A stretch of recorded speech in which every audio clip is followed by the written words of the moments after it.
Jamaica. As you can see, we're big like outside. We don't know about that.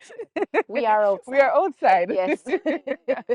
We are in Clarendon. We're on Trinjam Goat Farms. Mhm. We'll be having a special discussion today. And that conversation will be with Dr. Gabrielle Gabrielle Young. Young. She is a veterinarian and a champion farmer. She's going to tell us not just about the animals, but also how she has converted that farming to Byproducts. is manufacturing then byproduct. Mhm, Mm, mhm. yeah, The part that we like. the part where we like. Cheese, Yeah, the milk, the meat, the meat. yogurt, all them nice things. Yep. But you heard what we like and you heard what the show is about. It's time to hear from you. You know, it's that time. Street check.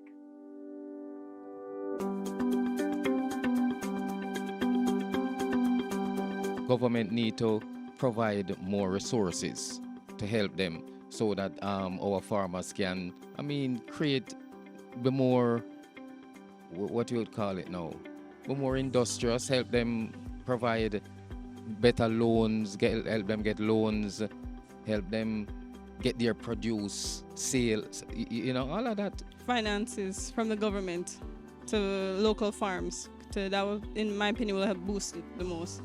I believe that if more persons know about the benefits of agriculture, then it would transcend. And secondly, I think more can be done to protect our farmers against the low prices that the international market. Probably modernize it. I know there are lots of small rural farmers and their things are pretty manual still. Probably help them, get the more modern technology, help them with the tractors, help them with the hydroponic towers and that type of thing. There's a lot of farmers and a lot of them are actually passionate about what they do, but they're not receiving that financial aid to push them to the next level.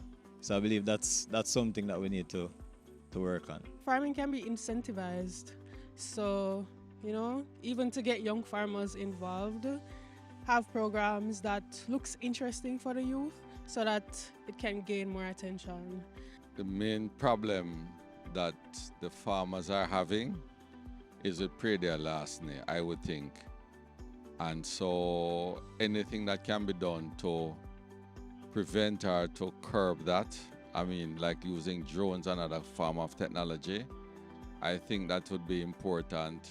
The next thing would be some kind of insurance against natural disasters like hurricanes and those kind of things. If we can get something to help the farmers in those two areas, then we will be doing very well.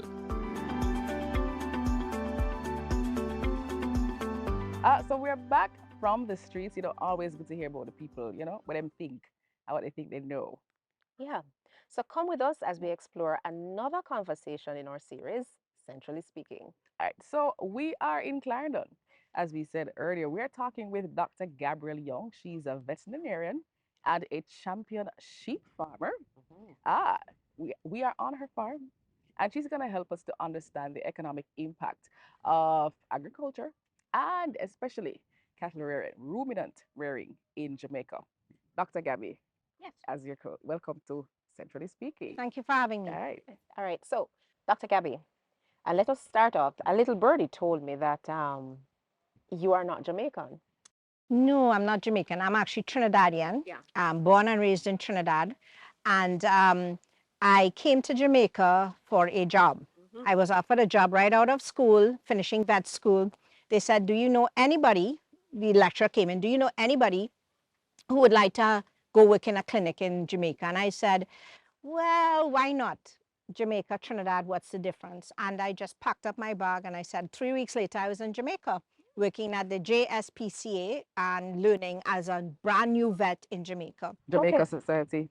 Jamaica Society for Prevention of Cruelty to Animals. And I would say I think it was the best move I ever made. I think Jamaica received me very well. Yes. I think I would not be the person I am today if I didn't come to Jamaica. And the emphasis on agriculture is much more in Jamaica. So it really was, I was really able to build a portfolio from it. So as we continue explaining for our viewers, what is the difference between, or what is ruminant rearing? So the difference between the different types of livestock, cattle, goat, sheep. Ruminants are contain cattle, sheep, and goats. And what that is just a class of animal or species of animal that has a 4-compartment stomach. So, yeah, human beings, chickens, and pigs are what we call monogastric. So they have one stomach. Right. But ruminants have 4 stomachs. And God made them totally unique Yeah. in that they're able now with these 4 stomachs to be able to take fibrous material like grasses, like shrubbery, and make it into food. Okay. So it's, I mean, it's a fantastic animal. Right. Okay. Okay. So why did you choose goat in the first place? So why did I choose goats? Yeah. I choose goats because, first of all, I'm a small person. I'm not really big. So I don't like wrangling with something bigger than me, right? And then also, I think goat and sheep are just so unique. Goats have personalities, you know. When they you go do. into the pen, you have some of them that come up to you. They're super smart. I have seen in like Grand Spen or Old Harbor area, and many people could probably relate to this, where we've actually seen goats stop at the stoplight, Yes. by the Yeah. pedestrian, Yeah, man. wait for the traffic light to Yes. change, the Yes. light to come on, and then they cross. I think Yeah. that's just super.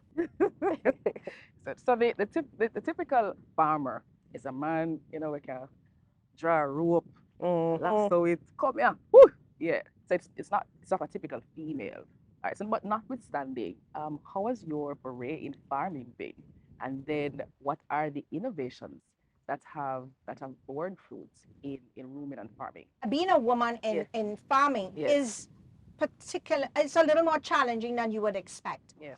But I would say that with large ruminants like cattle and more goats, it's male dominated for real. But when you talk about, let's say, chicken farming or chicken rearing, it's actually female dominated. Right. Right? Yeah. Because a lot, and I mean, I should say this, that in Jamaica, because I also work for a company that does feed milling, right? So in Jamaica, the chicken farmers are 40%, the small chicken farmers are 40% of the chicken that is produced in Jamaica. And of that 40%, 80% are female farmers. Right. Because what are those women doing? I mean, one of the ladies here who's with me, Erica, they use chicken farming to send their children to school. Right. To pay for books, to pay for school fees, uniforms, household bills. So I think it depends on which area of farming you're looking at. You might have a more predominance of males, Right. Yes. but when it comes to chicken farming, small rearing, females are it in that thing. So the other question you asked was Innovations in the ruminant farming. innovations, Yeah. right? The innovations that I look at or that I went to, I like are artificial insemination and embryo transfer, Okay. right? And I got these techniques, I learned these techniques years ago when I did a residency at North Carolina. I did several furthering education. So I have a doctor in veterinary medicine, but I also did a master's in livestock health and reproduction. Okay. When I started my journey in livestock farming and working with a poultry farm. Yeah. And then I decided to go to North Carolina and I did a residency. So residencies are more clinical where you actually work in the industry. So I did that for 2 years. Yeah. And when I was there, I saw in the US at North Carolina State, I saw people using technologies like artificial insemination. Okay. I saw technologies like embryo transfer. And when I saw those technologies and I saw what the fruit that it bore for the farmers, I said, this is the way we gotta go, right? When you look at the value of it, you can get superior bucks or males. Let's just use the word males then, right? Yeah. Right. You can get superior males. Some of these males in the US, let's say there's a particular bull in the US called Chrome, right? And he is valued at over 500. He was bought for 500,000 US dollars. US Wow. dollar? US dollars. One bull, a Jersey bull called Chrome, Why? because of his genetic value and Oh. the offspring that he produces and what his potential to produce milk. Not his potential, milk. sorry. Oh. His offspring to produce Potential. milk, Oh, right? not beef. Not beef, it's Oh, milk. okay. So he was bought for 500,000 US. His semen sells for $40 US, right? Ah, Per yes. straw. First Per straw. straw. What? Right? So when you look at, but in value now, he has earned that company, they said already, over $5 million. Because his semen is in perpetuation. They can collect him, and it's not inhumane. They collect him, and then they store the semen and sell it. It goes the same for the small ruminant industry or sheep and goat that we're focusing on now. There are bucks in the US that are valued at, let's say, 50,000 US, okay? And they're valued at 50,000 US. But locally now, we can buy their semen in Jamaica for 12,000 Jamaican dollars, which is less than 100 US dollars, right? But you can never purchase that buck. You can never, you and me can purchase that buck. Okay. But you can purchase his semen, which is the same thing as purchasing the buck. So we're learning about ruminant farming in cool Clarendon. It's now time for a little break, and we'll be right back.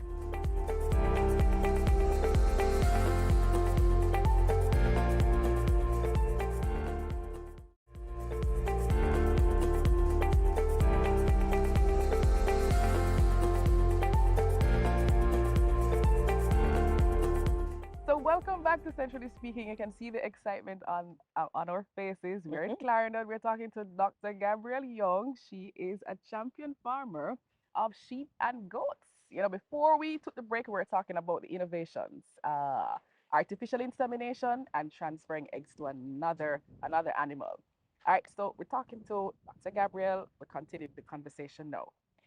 All right, so Dr. Gabby, share with us some of the difficulties you face as a farmer. One of the difficulties I do face is being a woman, as you mentioned earlier.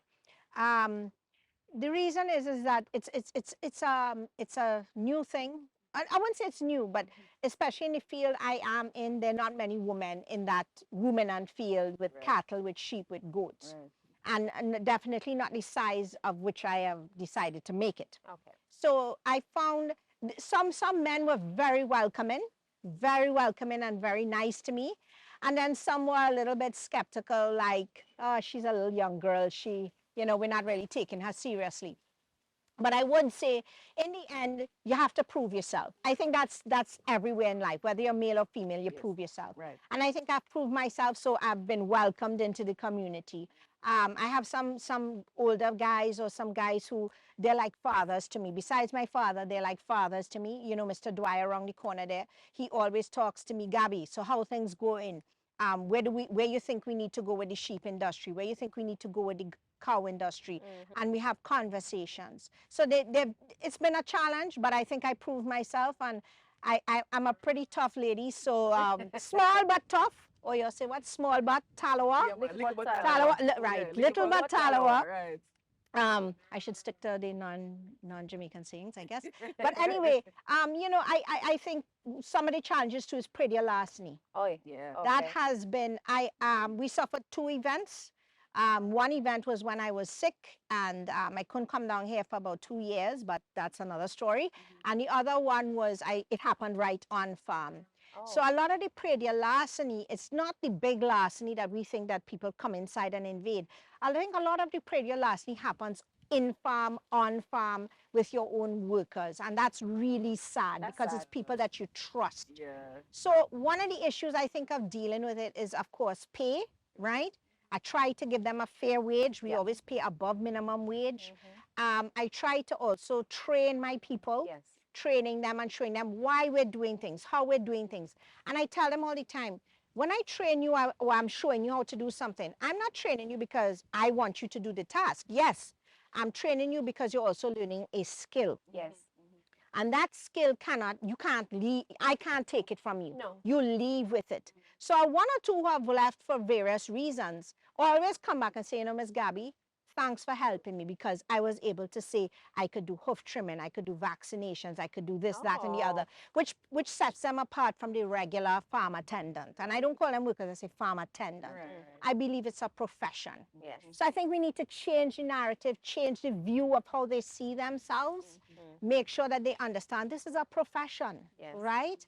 And farming is something too that I think we need to realize we can make, I think Jamaica or the Caribbean can make an economic turnaround with. Yes. Well, I'm going back to the point where you say you have to prove yourself primarily because you're a woman. You are interesting because you do both the rearing of the animal and you produce the end products. Correct. How do you manage the I have a great community that I work with, and the ladies come and help me. Yes. So we make pasteurized goat's milk, and it's pasteurized because it has to be pasteurized according to the laws of Jamaica, Right. right? Okay. Right. And I believe if Louis Pasteur created pasteurization and saved people from tuberculosis, Yes. I think it's a good way, Right. So that is right? what we call scalding. Scalding, Scalding. same Right. thing, Yeah, yeah. right? So we pasteurize the milk, we sell pasteurized milk, we make yogurt with plain goat's milk, we make cheeses, different variety of cheeses. And then we have a new cosmetics line where we make goat's milk soap and lotions, right? So the ladies help me with this. The community helps me with this too. So we do it, I do it in the night when I go home, because that's my little thing. That's my relaxation. Yes. That's my downtime, Okay. right? I like creating things. So I do that. So I make 24 hours in a day. I know I do sleep, I'm just joking. Oh, right. So, Dr. Gabby, if you had an audience with the Minister of Agriculture, what would you say to that minister, to our Minister of Agriculture, in relation to how he could improve One of the main lives of things to farmers? improve lives of farmers, I think, is technical advice.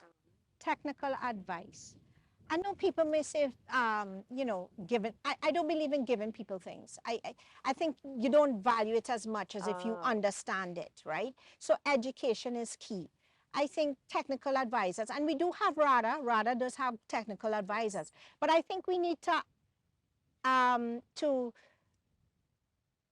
give them a greater scope, or necessarily more depth in what they do. Okay. Most of them are generalists. So I think we need to develop some technical advisors that are more in-depth in a particular area. For instance, livestock is too broad. You have chickens, layers, beef, dairy, pigs, sheep, goat. That's 7 or 8 disciplines. No one person can master all those disciplines. And you know what they say? What? Jack of all trades, master of none. Right. So what you need to do is develop individuals in a specific field and let them take it from there. The generalist is good, but the generalist cannot help us with building business. Okay. I think more emphasis from the ministry standpoint needs to be on business development too. Now, I've had economists come here before, right? And they talk to me. But again, I have a tertiary level education, right? So that I'm able to say what I want a little better than the average. But I think we need the boots on the ground economists or financial people that will come to a farmer and say to them, okay, this is how I want you to do it. And when I say hand holding, I mean literally a little hand holding on helping them build out the business model, right? I've gotten a grant before for the DBG, right? Yeah. For the business development plan proposal. And by DBJ's Development Bank of Jamaica. Development Bank of Jamaica, yes, for a business proposal. Right.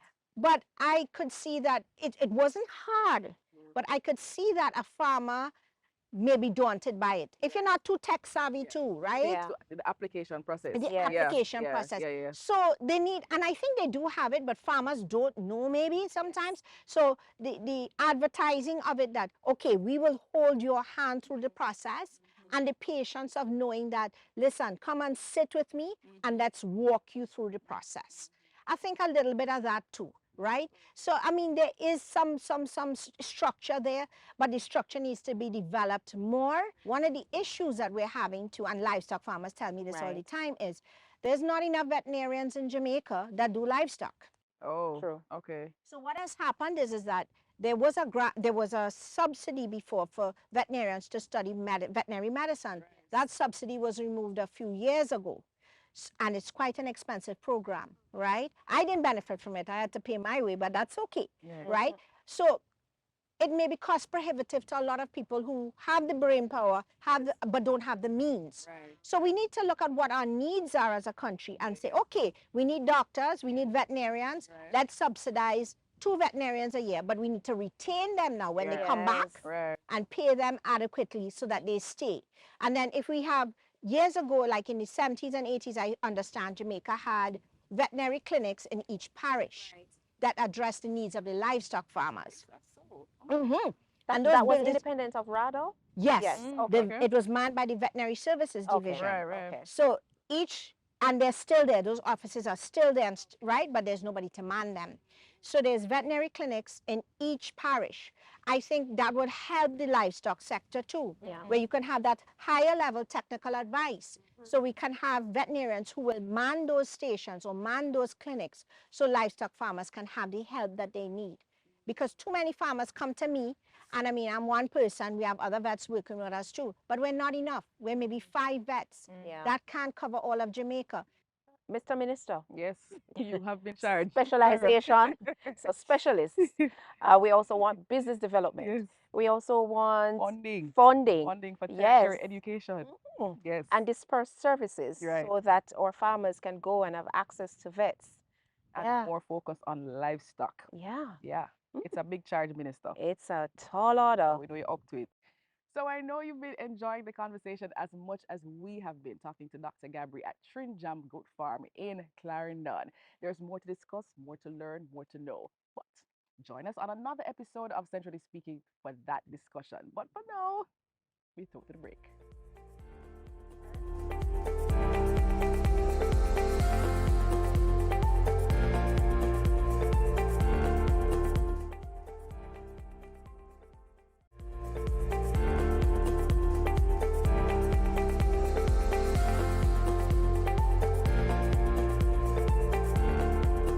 On today's episode, we spoke with Dr. Gabrielle Young, veterinarian, a champion goat farmer, and the owner of Trin Jam Farms. Let's review the major points from today's conversation. It's time for our Fast Facts. So, number 1, ruminants are a class of animals that have a 4-compartment stomach, enabling them to break down grass and similar plants to extract nutrients. Goats, sheep, and cattle are examples of ruminants. Number 2, small farmers produce 40% of the chicken consumed in Jamaica. Number 3, the majority of the small farmers or backyard farmers that produce chicken are females. They use this money to supplement their income. Number 4, artificial insemination and embryo transfer are 2 innovative reproductive technologies used in the livestock sectors, resulting in the production of superior offspring, which are more productive. And number 5, the Jersey Bull Chrome is one such superior animal valued at US $500,000. Semen from this animal sells for $20 to $40 US per straw. And that's it for today's Fast Facts.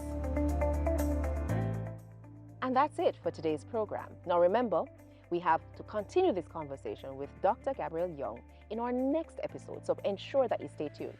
In the meantime, watch the reruns of this episode on Facebook, Central Bank Jamaica, on Instagram, on Central Bank JA, and on Twitter. Send those questions at Central Bank Jamaica. And of course, tune in next week on your station for another episode of Centrally Speaking. I'm Anna. And I'm Sheena. Thanks for watching. And see you next time. Centrally Speaking is a production of Bank of Jamaica.